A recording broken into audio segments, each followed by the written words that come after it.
Joining me now is president and founder of Americans for Tax Reform, Grover Norquist. Grover, thanks for being here. Glad to be with you. Now, Grover, a friend of mine was telling me the other day, and I want to start this out with a little bit of a personal aspect. A friend of mine was telling me the other day that he wished he was better at articulating in plain English, not just economic terms, what happens when government overtaxes us.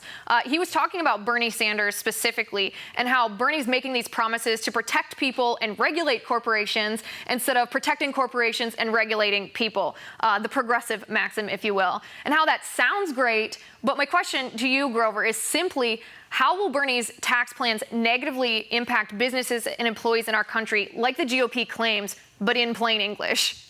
Well, Bernie Sanders is very clear that he's going to raise wage taxes, which is income taxes on, like Social Security taxes, in order to pay for new stuff for different people, like the Social Security tax, the Medicaid tax, the Medicare tax. And while Hillary Clinton says she's only going to tax the rich, Bernie has said, no, we're going to tax everybody. And of course, a tax on your wages simply makes you more expensive to an employer. And therefore, fewer people will get hired. And the people who do get hired will be paid less because an employer has to pay both you and the government for the privilege of hiring you. Wage taxes in Europe are one of the reasons Europe has higher unemployment numbers usually than the United States. So it would be almost like a double whammy then. You'd get taxed at a higher rate, but your employer would also get taxed at a higher rate, so they'd be paying you less to begin with.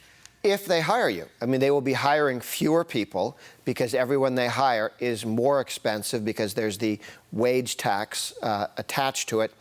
When prices go up, people use less of something, and that includes capital for business and people when you're hiring. Well, what happens to the people who are already in the labor force? I understand that it would prevent businesses from hiring new people, but what about those who are already at a salary? Will they have their salary cut? Will the business just go out of business? How will that affect people who are already pulling in a paycheck? Well, for some people, it may mean that they lose their job because they're too expensive to be hired, to be continued, even if they had the job in the first place. For others, it just means slower wage increases, or if they get a pay increase, much of it will be gobbled up by the wage tax. And that'll end up being a drag on our whole economy. It's not a good idea. It's not helpful. It's not helpful.